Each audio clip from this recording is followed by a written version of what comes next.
हर इंसान के जीवन में कभी ना कभी ऐसा समय आता है जब उसे चारों तरफ अंधेरा ही अंधेरा नजर आता है। वह अपने जीवन के उजाले को मौत की काली स्याही से ढकना चाहता है। वह भूल जाता है कि प्रकृति ने उसे इतनी शक्ति दी है कि वह हर अंधेरे को अपने आत्मबल की शक्ति से खत्म कर सकता है। इस अंधेरे के उस पार एक नया, सुंदर, खुशहाल जीवन उसका इंतजार कर रहा है।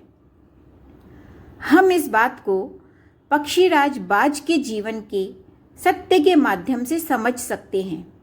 बाज बहुत मजबूत और बहादुर होता है।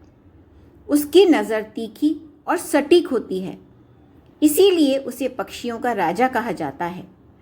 बाज के पंजे और पंख इतने मजबूत होते हैं कि वह उनमें अपने वजन से कई गुना वजन उठाकर बहुत ऊंची उड़ान भर सकता है।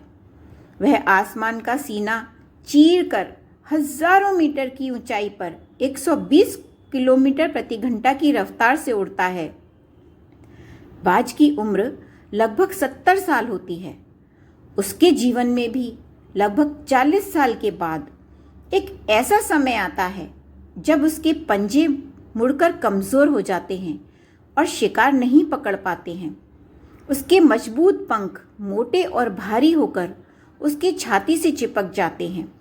उसकी लंबी और तीखी चोंच भी आगे से मुड़ जाती है। वह बहुत ही मुश्किल से उड़ पाता है। अब उसके सामने दो ही रास्ते बचते हैं, या तो वह ऐसे ही पड़ा पड़ा अपना जीवन त्याग दे, या फिर 150 दिनों के लंबे संघर्ष के बाद एक नया जीवन प्राप्त करे। वह दूसरा रास्ता चुनता है। वह उड़कर एक ऊंची चट्टान पर जाता है और वहां घोंसला बनाकर रहने लगता है। वह अपनी चोंच को एक चट्टान पर मार मार कर तोड़ देता है और इंतज़ार करता है दूसरी नई चोंच आने का। जब उसकी नई चोंच आ जाती है तो वह उस नई मजबूत चोंच से अपने ही पंजों को काट देता है और फिर इंतज़ार करता है नए पंजों के उगने का। जब उसके नए पंजे उगाते हैं तो वह अपने शरीर से एक एक पंख को अलग करता है और फिर इंतज़ार करता है नए पंखों के उगने का। उसका यह संघर्ष बहुत पीड़ादायक होता है, परंतु वह हार नहीं मानता और 150 दिनों के लंबे संघर्ष के बाद वह फिर से तैयार होता है एक गरिमा में शानदार जीवन जीने के लिए, जिसे वह अगले 30 साल तक जीता है।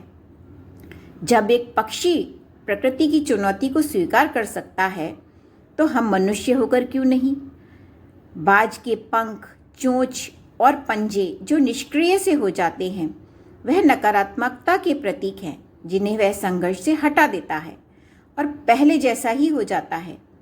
हम भी इसी तरह अपने जीवन से नकारात्मकता को पराजित करके एक सफल और सुंदर जीवन जी सकते हैं। किसी ने ठीक ही कहा है, करती है दुनिया उसी को सलाम जो लिखते हैं खुद अपना कलाम। मेरा पूरा वीडियो देखने के लिए आप सभी का बहुत बहुत धन्यवाद।